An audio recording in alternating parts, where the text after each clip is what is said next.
it almost feels like she learned what this concept was just to say the reverse of it. Like, how do you accidentally arrive at the exact opposite position? How can you be this stupid?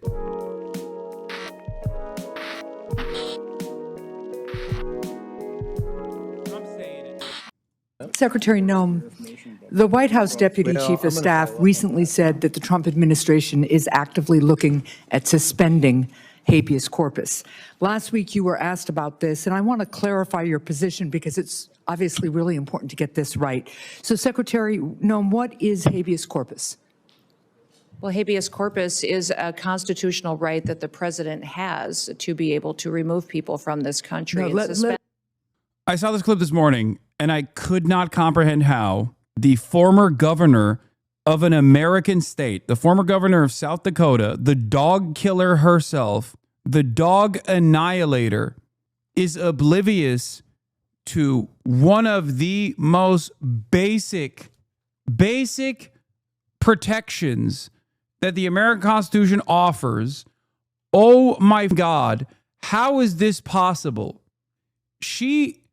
It's like, it feels as though she heard someone else who doesn't understand what habeas corpus is describe like what Abe Lincoln did, okay?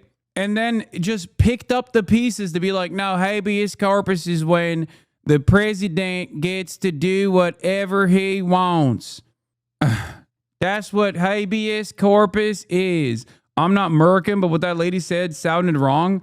Yes, habeas corpus is a restriction on government, not an allowance of the government. It's a restriction on the government that impedes on the government's powers to erroneously claim that someone is a criminal without showing merit, without showing evidence, without and restrict your liberties. It is due process. And it goes beyond the American Constitution. It's a far older concept than just the American Constitution. Oh my God. It is perhaps one of the most significant developments of the Western world. If you want to think about it as like the invention of the Western liberal democracy, habeas corpus is at the heart of that. This is why I bring up the fact that courts existed even when kings did, okay? Kings had overwhelming power, and yet courts still existed even when monarchies were around. Like, what are we talking about? This is like going beyond monarchies. This is something new.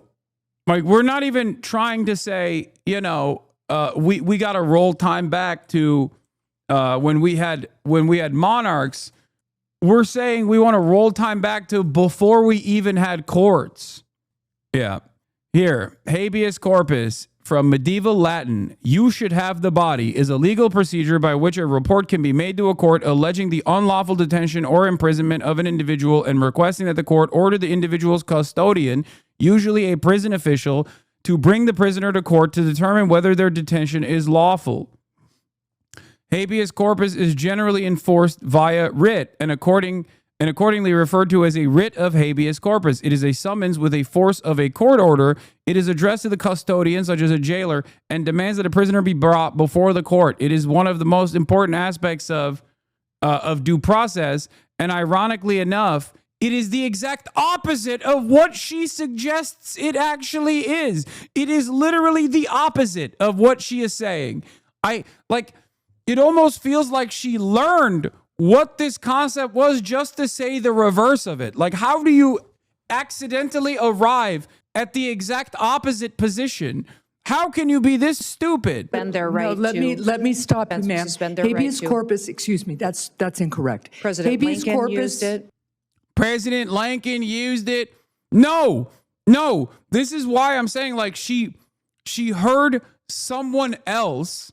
She heard someone else try to describe this to her. The person that she heard this from probably was also wrong. Also, I think Maggie Hassan here should let her cook, should let Kirsty Noem cook. I don't know why she's cutting in to correct the record. Just let her openly say the wrong thing and let her look like a goddamn moron. She heard it from Tim Pool and half remembered it. Oh my God.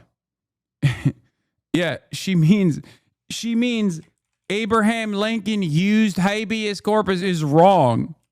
Okay? It's the opposite. Okay. Excuse me. Habeas corpus is the legal principle that requires that the government provide a public reason for detaining and imprisoning people. If not for that protection, the government could simply arrest people, including American citizens, and hold them indefinitely for no reason. They fully know what habeas corpus is. They are actively trying to manufacture cassette and mislead the public to destroy habeas corpus. This has been their goal all along. No. They do want to destroy habeas corpus. They've openly said that they want to suspend it. Okay? But that's not what Kristi Noem is doing here. She's just stupid. It goes along with the agenda of the administration, but that doesn't mean she is aware of what she's doing. No, she's just dumb. Because the correct way to mention it would be to say Lincoln suspended it. It had to be suspended. And this is a time of unprecedented danger, and that's why, regardless of all of the hurdles that the radical terrorist Democrats want to present against our big, beautiful agenda, we must do what is right in this time of unprecedented violence. That's the reason why we have to revoke habeas corpus. This is impossible. It's you have to sometimes forego these kinds of constitutional protections in an effort to make sure that Americans can live a life of peace and security. That's what you would say if you know what the you're talking about. Abby, don't give them the talking points. No, dude, come on. Are you stupid? They know there are people who are capable of crafting this message. Kristi Noem is not one of them. She's just stupid. Habeas corpus is the foundational right that separates free societies like America from police states like North Korea. As a senator from the live free or die state, this matters a lot to me and my constituents and to all Americans. So Secretary Noem, do you support the core protection that habeas corpus provides, that the government must provide a public reason in order to detain and imprison someone? Yeah, I support habeas corpus. I also recognize that the President of the United States has... Yeah, she just learned in real time because Maggie Hassan up and literally explained it to her. The authority under the Constitution to decide if it should be suspended or not. It has never Let us be clear, though, it that has this never president... been done. It has never been done without approval of Congress. Even Abraham Lincoln got retroactive approval from Congress. So I have been asking executive branch nominees a simple question over the past few months. If the president orders them to break the law, I've been asking, will you follow the law or follow the order? I want to ask you a more specific question here.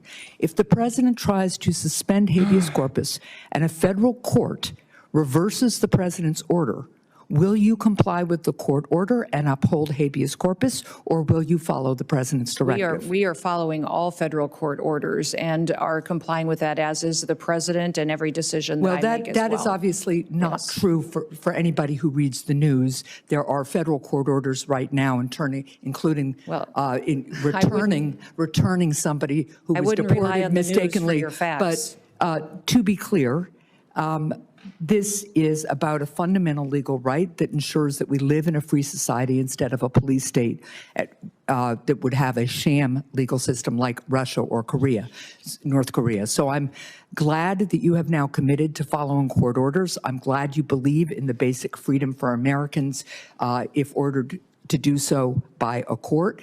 And again, I want just to make clear that it is critically important that even if the president tries to suspend the right of people to know why they've been detained or imprisoned, if a federal court reverses that order, that you will follow that order. And I hope all members of the administration will, because it's obviously critical that some of the people, for instance, who've been deported by mistake, who didn't get due process, be... Once again, I have to go back to the basics and describe why due process is important. Due process is important because without it, any member of law enforcement or deputized person can just decide that you are a criminal, and without trial, without due process, expeditiously send you to a slave labor prison in El Salvador. And without due process, anyone and everyone could be Hamas. Without due process, anyone and everyone could be considered a non-citizen. Because without due process, you can't prove that you are actually a citizen, or you can't prove that you are actually innocent. Okay? This is precisely the reason why it's a terrifying thing that the Trump administration is trying to entertain. They wouldn't do that. You're fear-mongering. Oh, shut up. That is the whole purpose. If they wouldn't do that, then they wouldn't be entertaining the notion of revoking habeas corpus. What the f are you saying? Stop. Stop trying to troll me with this dumb shit, okay? Chunky Gurga. Stop. It's not funny when you guys think you're trolling. Haha. Yeah. They're law enforcement because they're good people. I know. You got me. You trolled. I know. I'm in the process of explaining something, and you're portraying yourself as... Look, you're portraying yourself as like the average dumb guy as a joke because you're like, oh, this is such a stupid thing to say that like obviously no one would take this seriously. The problem, on the other hand, is there are people that are this stupid. We are in a totally new planet right now with political discourse. You need to understand. Not saying that like you shouldn't be hog posting or whatever. I love that. I think it's funny, and we love entertaining hog posting around these parts. But like you have to understand, there are literally people who do actually have this perspective. So while I'm in the process of explaining why it's important, like when you hit me with that, I'm going to assume instantly that you are one of those people. Maybe it's my fault, and it probably is my fault that I've entertained too many dumbasses. Senator, but it is alarming where political discourse is nowadays. You've been reinforcing it. I mean, maybe it's because I stare into the abyss too much. Van Hollen. Thank you, Mr. Chairman. Mr. Secretary, you and I served together in Congress for 15 years. We didn't always agree, but I believe we shared some common values. A belief in defending democracy and human rights abroad and honoring the Constitution at home. That's why I voted to confirm you. I believed you would stand up for those principles. You haven't. You've done the opposite. And you used to speak with conviction about the importance of foreign aid as a tool to advance American values and interests. Then you stood by while Elon Musk took a chainsaw to USAID and other assistance programs. That has left a staggering toll.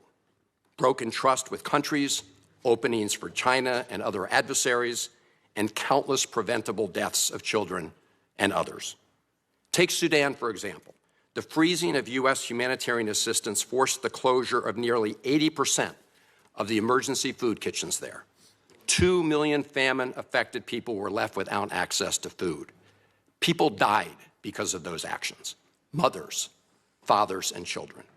Tons of emergency food that could have saved their lives was left rotting in warehouses because you and Elon Musk refused to let USAID do its job. Sudan is a country where, by the administration's own determination, a genocide is unfolding in Darfur. But here's where it goes from cruel to despicable. While cutting off food aid to Sudanese families living through an actual genocide, you're fast-tracking white South Africans for refugee status under a manufactured claim that they are the victims of genocide. You tried to block the admission of individuals who had already been approved to come here as refugees while making bogus claims to justify granting such status to Afrikaners. You've made a mockery of our country's refugee process, turning it into a system of global apartheid where... Why can't they say Gaza? I don't know why he didn't bring up Gaza, but Van Hollen is not like as pro-Israel as the rest of these. Like, from what I understand, I mean, obviously, maybe it's because he's standing right next to Cory Booker, and he's worried that Cory Booker might assassinate him. Political ideology and race, more than truth or need, matter. And while you've turned away from a genocide in Sudan and invented one in South Africa, you teamed up with President Trump to throw the Ukrainian people under the bus and have been played like a fiddle by Vladimir Putin. Of course, Donald Trump not only said he would end the war in Ukraine on day one, he also said he would end the war in Gaza. Stop trying to make Cory look cool. I'm not. I'm saying he's a stooge for AIPAC. Cory Booker is staring intently at Van Hollen to make sure that he doesn't say something, make sure he doesn't sympathize too much with the Palestinians. Okay, here, it's coming up. Let's see. Look at Cory's face, by the way. Oh my God, this is hilarious. Hold on. Trump not only said he would end the war in Ukraine on day one, he also said he would end the war in Gaza on day one. And yet last week, you were all running around to Gulf states, giving away very sensitive American AI and chips technology, but doing nothing to end the war in Gaza and get the remaining hostages returned. You know that for 78 days, the Netanyahu government did not allow a scrap of food to enter Gaza to reach over 2 million civilians. 57 children have died from malnutrition so far, and more than 14,000 children are in imminent danger of dying of starvation. As Cindy McCain said last week, and I quote, "Families in Gaza are starving while the food they need is sitting at the border." That is a gross violation of both U.S. and international law. What did you do? Nothing. Not once did you publicly call upon the Netanyahu government to end the blockade. Fortunately, other countries spoke out, and now we see a tiny trickle going in. Where have you focused your energy instead, Mr. Secretary? Well, your first trip as Secretary of State was to El Salvador, not to promote democracy, but to cozy up to President Bukele, who calls himself the world's coolest dictator. The result was a cash for collusion deal to deprive people living in America of their constitutional rights to due process. The Supreme Court, in a 9-0 decision, instructed you to facilitate the return to the United States of Abrego Garcia, who the administration admitted was wrongfully deported to El Salvador. Your response? You've openly flouted judicial orders. When asked whether you have been in touch with El Salvador to return Abrego Garcia, you boasted, quote, "I would never tell you that. And you know who else I would never tell? A judge." Clearly, you don't care about the Fifth Amendment right to due process, and you don't care about the First Amendment either, since you've been very busy snatching students off of college campuses for exercising their right. Why always the Netanyahu government? Because our institutions are comprised of cowards who don't want to say the truth. And yes, that also means Bernie Sanders. This is part of the reason why I'm actually frustrated with Bernie Sanders. The reason why I'm frustrated with Bernie Sanders is because he should be leading the charge on this. He should be giving his colleagues the courage and the permission to say the truth, to make Americans understand our direct involvement in this. And he says all of the right things, and he also pushes the conversation in the right direction, but he won't entertain the notion of it being a genocide, and he won't entertain the notion of this being anything but Netanyahu's own personal agenda. Bernie Sanders occupies a very important space in the Senate as the most popular senator, the most popular politician. If he was leading the charge on this, especially as a prominent Jewish figure in American politics, I think there would be more American politicians that would demonstrate the courage necessary to say the truth. That's it. And yes, a lot of these other guys do it because they are paid for by AIPAC, but they're paid for by AIPAC, and they also personally have an investment in the continuation of Israel's death and destruction. Bernie Sanders is not even paid for by AIPAC. It's just pure ideology. It's pure fantasy in his mind that like Israel and Zionism represents something that makes sense to him. That it's a project that could have been wonderful and beautiful is just being bastardized by right-wing elements, being co-opted by right-wing elements. When the ideology in and of itself is clearly a exterminationist one built around the foundational principles of religious ethno-religious supremacy. Right to free speech. You dredged up a relic from the McCarthy era to claim that student protesters posed a threat to the foreign policy of the United States. Give me a break, Mr. Secretary. You know as well as I do this isn't about national security. It's about punishing free speech. And you know that in America, the government doesn't get to use its power to punish speech it doesn't like. Yet in March, nonstop. Thank you for the 10 he gifted. boasted about revoking student visas, saying, and I'm quoting, "We do it every day. Every time I find one of these lunatics, I take away their visa," unquote. Let's look at one of those lunatics, Mr. Secretary, Ms. Ozturk. Her crime was co-authoring an op-ed in her college paper critical of Tufts University's response to the war in Gaza. Your own department found zero links to terrorism, no anti-Semitic statements, but you still yanked her visa and shipped her off to detention in Louisiana. And the list goes on and on.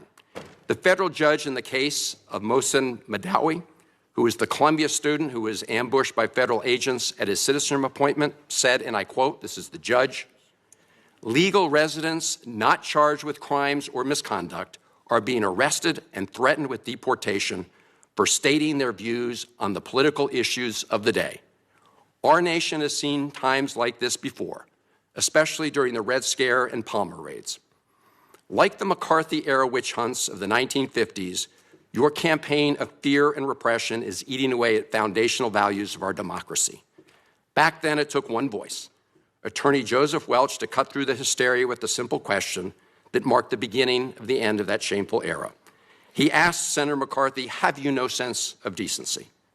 And I would ask you the same, Secretary Rubio. But you have shown through your words and your actions what the answer is. And I have to tell you directly and personally that I regret voting for you for Secretary of State.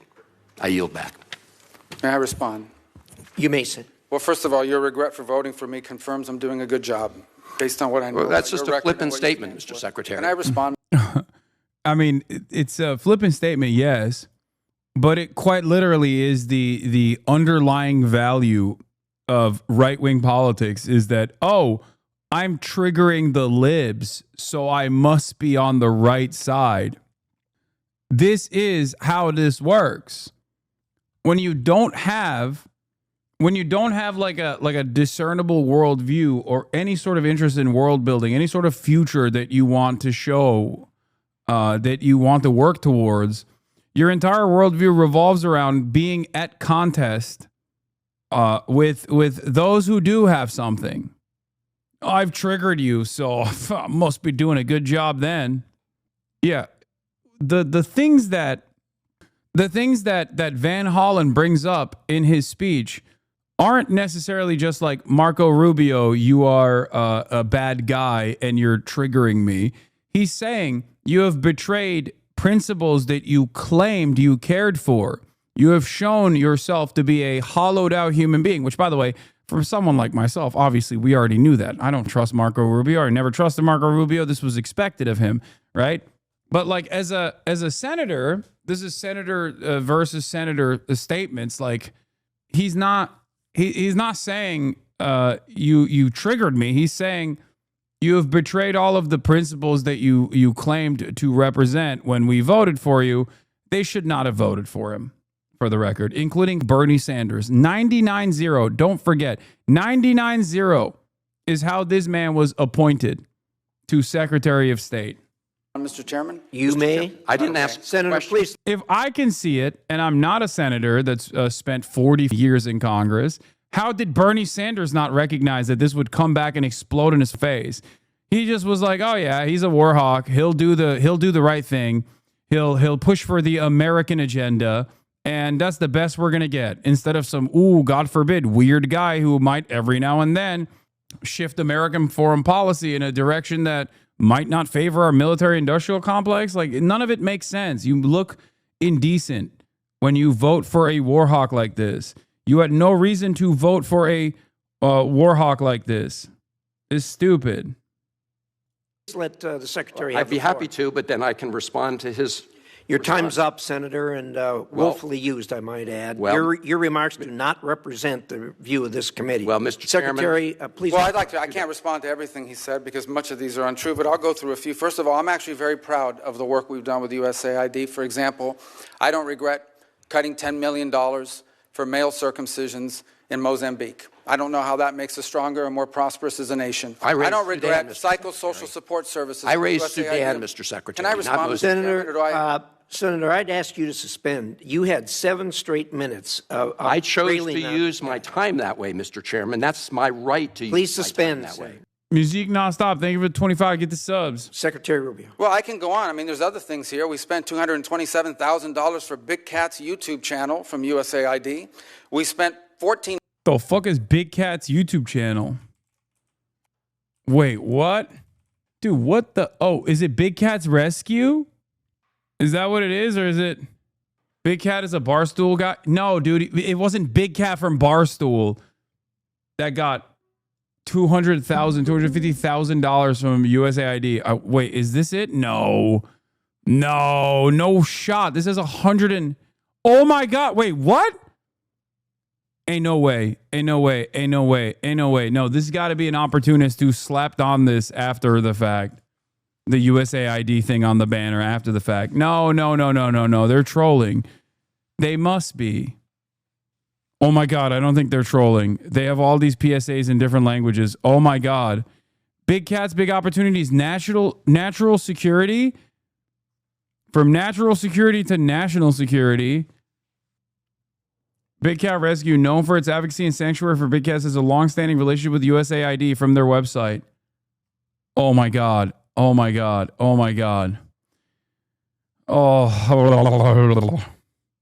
What's wrong with it? What's wrong with it isn't necessarily that the federal government is spending funds on or spending resources on like wildlife preservation. What's frustrating about it is that just like everything that the government spends money on, it is an entirely idiotic endeavor to waste any dollar, a singular dollar, on a YouTube page with 134 subscribers, dude. What are we talking about? This is exactly... it just makes me so mad as someone who makes YouTube videos. Like, I understand the cost of making something like this, okay? It could be spent better. This is not one of those instances. This is not one of those instances where it's like, well, why is, $1 million going into R&D for cat piss? Like that grants like that are good. They advance scientific discovery. This, on the other hand, Big Cat Rescue is a different YouTube. Oh, it is? It's this? No, I don't think this is the one that's like linked back to USAID. I think it was the channel that we looked at. Yeah, it was Big Cat, Big Opportunities, chatter. It was the previous channel. No, it was. It's this. Not Big Cat Rescue. It's the other one that we looked at. It sounds stupid. I think you're falling for Rubio's narrative, big guy. I'm not. Also, $225,000 is pennies. It's nothing to the federal government. So him pointing to that is so idiotic, okay? They're not actually cutting any the funds. They're not cutting funds in a meaningful fashion. Make no mistake. They are not doing that. They're just lying about it. Wait. I think I accidentally turned off my fucking... Thank you, Mr. Chair. Anyway, it's just like, it's nothing. It's pennies on the dollar, but it's just yet another instance of like classic government expenditure, silly government expenditures. Anyway, all right, we're moving on. Border Czar Tom Holman joins us right now. So, Tom, I said initially this was the right call. I'm glad they conducted the investigation. They didn't overcharge, but they didn't undercharge as well. What's your reaction? Well, I said from day one, you cross that line, we're going to ask for prosecution. You cannot support ICE. Shame on you. You can push back against President Trump's immigration agenda. Whatever. You can protest. But you cannot cross that line. You can't knowingly impede a law enforcement officer, ICE officer. It's a crime. You can't knowingly conceal and harbor an illegal alien from ICE. You cannot, commit criminal trespass at our facilities and endanger our employees. And you certainly can't put hands on an ICE agent. So, she's going to have to pay the consequences for doing what she did. She broke the law, and we're going to hold her accountable. Tom, ICE agents are gods, dude. ICE agents are gods. If they're standing in front of you and you're standing in their way, okay? If they're standing in front of you and you're standing in their way, they have every right to kill you if they want to. You know what I mean? That's just how it works. You can protest, but in a way that if your protest actually stands in front of an ICE agent, then sorry, you're going to jail, you know? Okay, Intrepid Gamer, just like I said, the reason why his opinions are diametrically the opposite of mine is because for a lot of people who are apolitical or present themselves as apolitical or centrist, their entire worldview is motivated by what they perceiving me as an enemy. Okay, that's it. If tomorrow I was pro-Trump, some people would probably take up, anti-Trump positions because they just don't care about politics. They care about going along with drama. They care about going along with like fighting against like a perceived villain. That's it. Like if Asmongold came out and was like super pro-Palestine and there were other disagreements that I had, I would continue to maintain my charitability towards him, at least on that issue, on every issue really. But like I would be honest about that.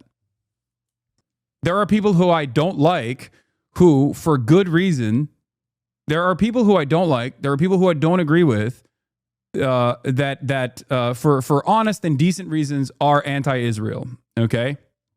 And they're pro-Palestine, more importantly. And I recognize that. Then there are people who are sinister in their perspective, who are anti-Semitic and anti-Israel and simply using the Palestinian plight as a way to cut nefarious anti-Semitic propaganda. And I don't agree with those people, and those people, I openly say it. Anyway, let's continue. No, Candace Owens is in the second camp.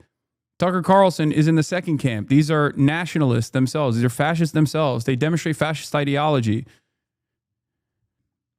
Also the activists as well. If she wanted to conduct oversight, she could have scheduled an appointment, arrived there, and they would have gladly showed her the facility just like they did for our own Rachel Campos Duffy.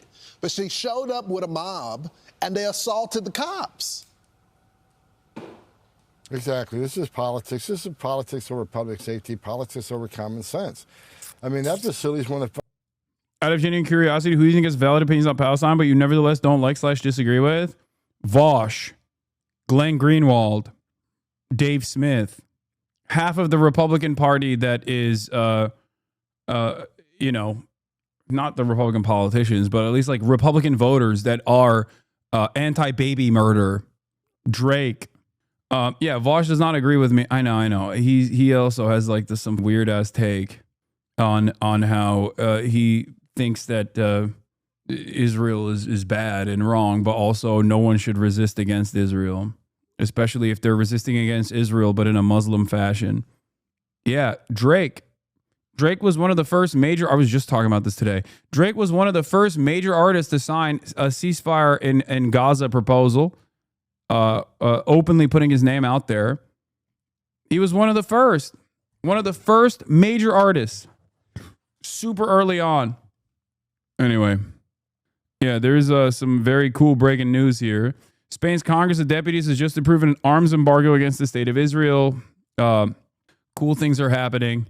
Change doesn't occur overnight. I will take it. It might be too late at this point, but still, I'm glad that it's gotten to this point. It should have been at this point, October 17th, 2023, but Trump and Pete Hegseth are going to make an announcement. We'll get to that. Anyway, let's get back to this alien, by the way. Speaking of aliens, I mean, Tom Homan literally is like that Man in Black character that was like, that had an alien inside of him that melts.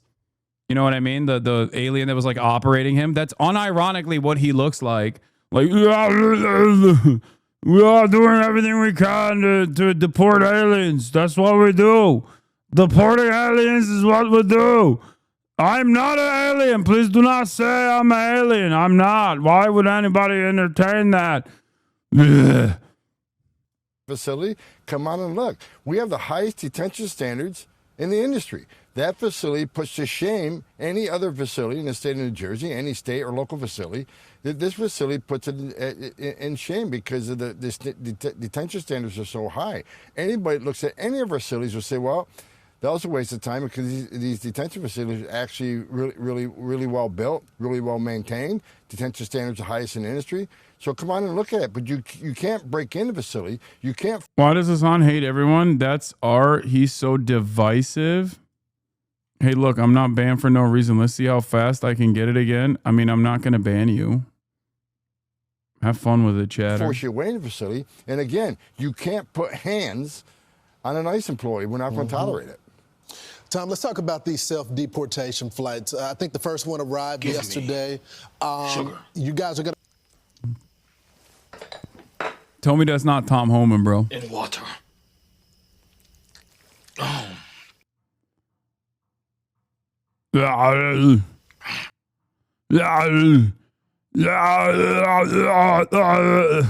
to pay folks $1,000 if they choose to self-deport. I was actually skeptical if this was going to work, but it looks like folks are already taking these flights. How did you convince them to self-deport? Because if they don't, they're going to face serious consequences. You know, what we started doing, we're enforcing 2 laws that we haven't enforced in a long time. Number one, failing to register. If you don't fail to register after 90 days of being here, we're going to prosecute you criminally. Then we're going to deport you. And if you hinder your arrest, if you don't open the door, if you don't answer our questions, if you don't assist in travel documents to your home nation after being ordered deported by the... Dude, that's crazy. He's like, listen, if you actually know your constitutionally protected rights as still a protected, undocumented citizen, okay? Because undocumented or documented, you still have constitutional protections. But if you actually try to entertain the notion of defending yourself, well equipped with your constitutional rights, we're still going to deport you in the process of deportation. Okay. So if we have the beat on you, it's over, is what basically Tom Homan is saying. It's like, if I have chosen off of a list why you can't be on this soil anymore, I'm just gonna do it regardless. And we can do it the easy way, we can do it the hard way. The immigration judge, and we're going to prosecute you for that, which is 8 U.S.C. 1253. So we'll prosecute you, we'll put you in prison. When you get out, we'll deport you. We're not playing games. There are going to be consequences. Leave on your own. If you leave on your own and work with us, you can get your affairs in order. It makes sense for them and their families.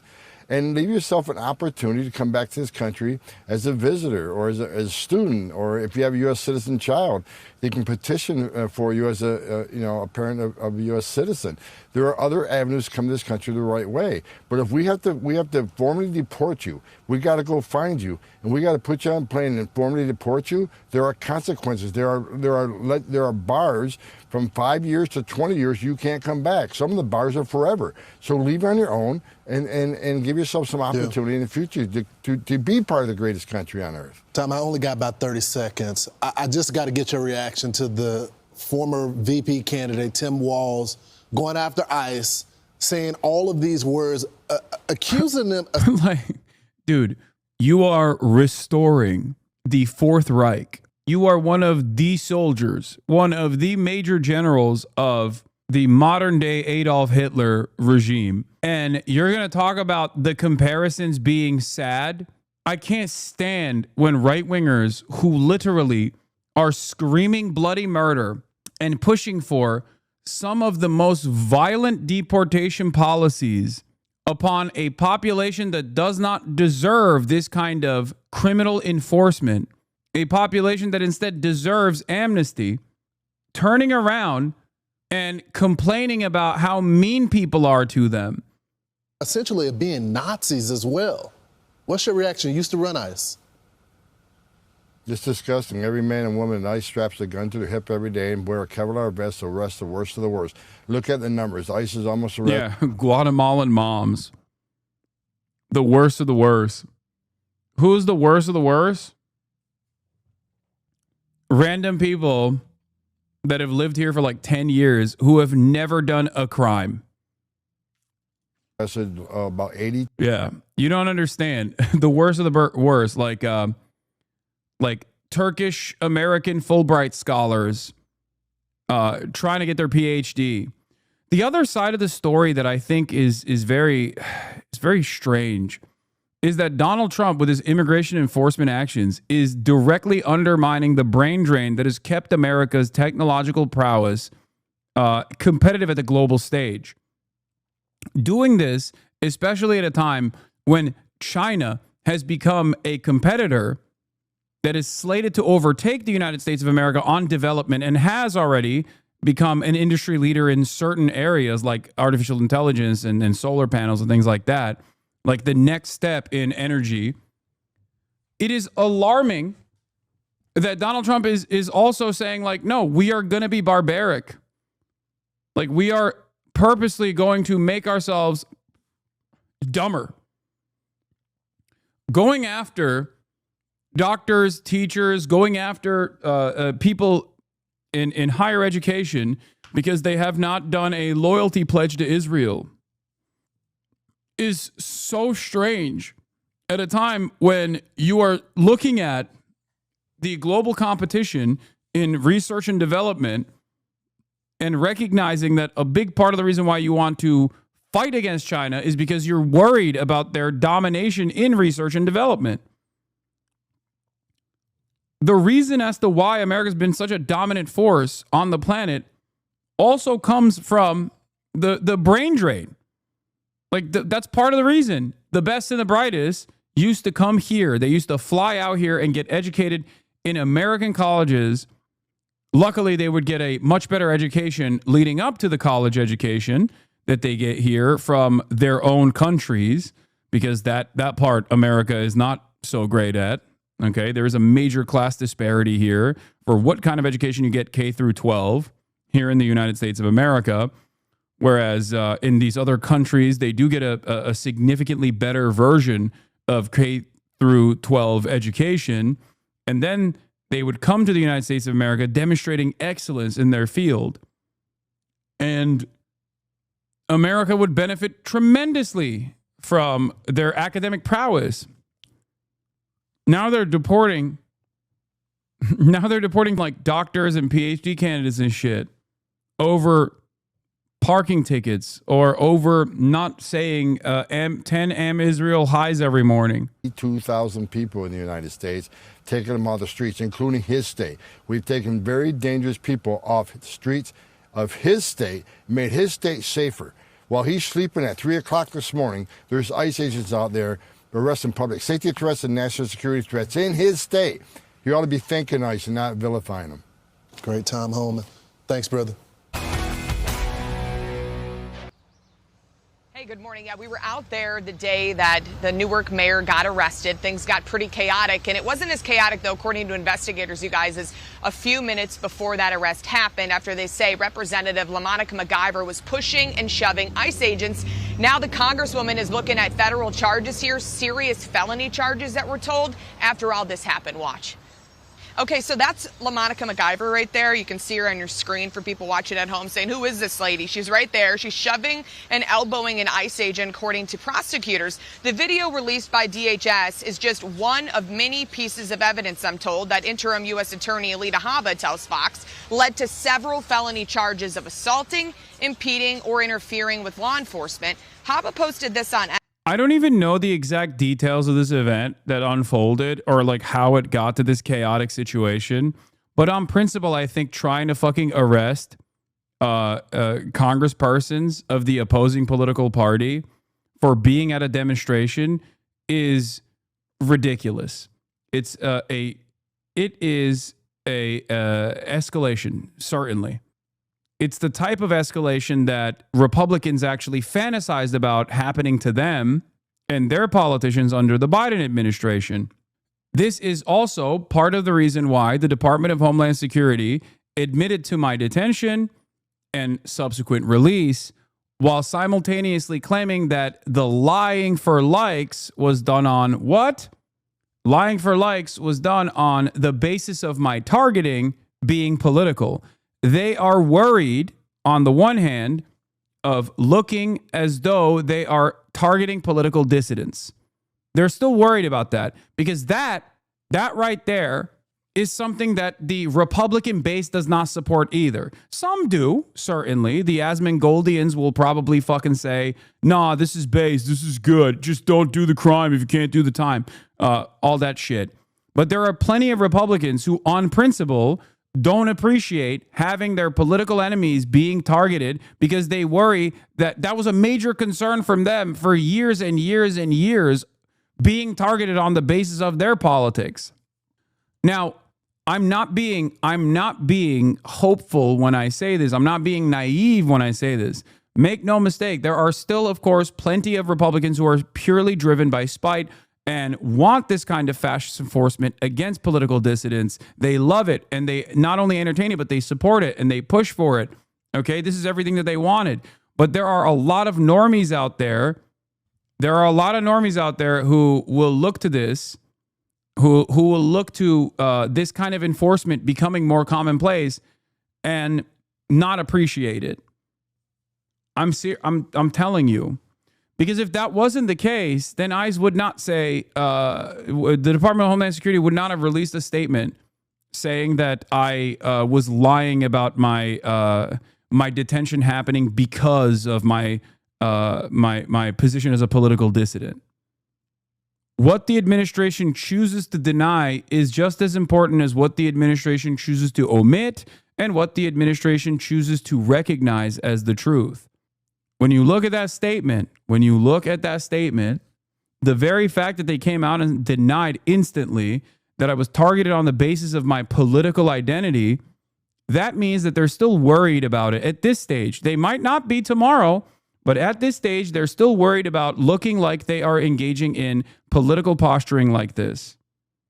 Because if they thought that this was already popular in and of itself, I think they wouldn't even deny it. They'd be like, yeah, he's an extremist. This political dissident is not simply a political dissident. He's an extremist. And therefore, that is the reason why he was targeted. This is testing the waters of political targeting in terms of how the media will react to it. Because this is a out and about, clear-cut example of the right-wing administration targeting a political dissident who is a member of the opposing party. This is the first step of entertaining legal battles and looking at what the public's reaction will be like to jailing opposition party members. Do you understand? If this goes well for them, if they see that their own base of support is demanding more of this, they will do more of it, and they will do it openly. Dems need to nonstop flood all media about Palestine to get Americans to demand cutting the cord to Israel. Until then, Democrats can right off. Brother, we're talking about something entirely separate here, even though it is connected, okay?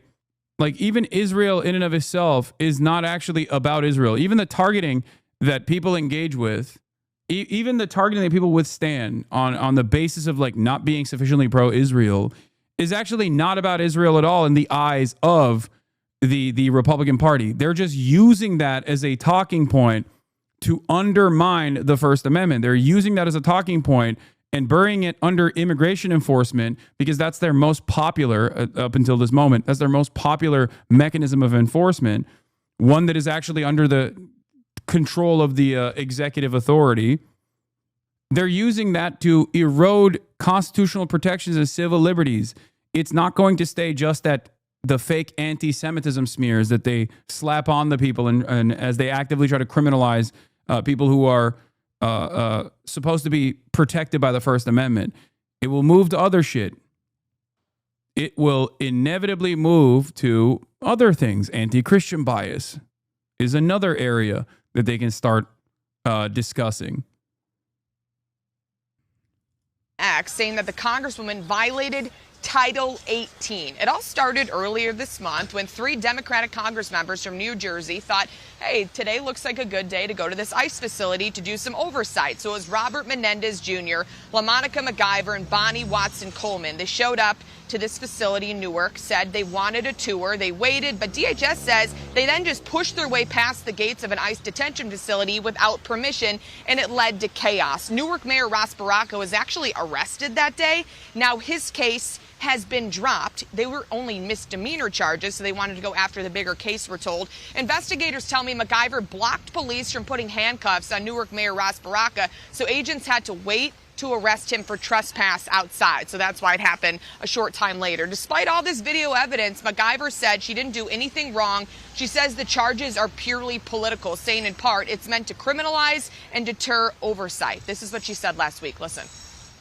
We're simply there to do our job, therefore oversight visit, and what you're watching in a video, and we don't have all of the body cam, and we hope that all of the body cam is released. It was very difficult to watch that happen, but absolutely, I did not body slam anyone. And I actually talked to the Congress members out there that day, and she mentioned that Monica MacGyver, rather, mentioned that she felt like she was the one who was under attack by federal agents. But that's not what the body camera video shows, according to DHS. Representative Hakeem Jeffries and other leaders of the Democratic Party aren't too happy about this. We're being told that MacGyver's got to turn herself in at some point today. So we got an eye in the courthouse. We've got crews around Newark to see when and if she shows up. So I'll keep you posted. So Alexis, didn't you also report that one of her big offenses was blocking the mayor from being cuffed? Yeah. That's right. And you mentioned earlier, I was listening to you around 6 o'clock this morning. I think it's pretty funny what they're like, yeah, this lady was body slamming our Gestapo thug. Just ridiculous. Brian, and that's when they said they had to wait until he came back outside the gate. So according to Congress members that were there, they were saying, we didn't do anything wrong. You know, why is he being arrested on public property? But they're saying that's impeding when they were inside the ICE facility. Yeah. They wanted to cuff the mayor because he wasn't supposed to be there. And then they said, hey, no, don't do it. So the mayor got exonerated. He's on his own. And it's well, he cooperated. Yeah. He cooperated with the U.S. attorney, and so they dropped the charges. Thanks, Alexis.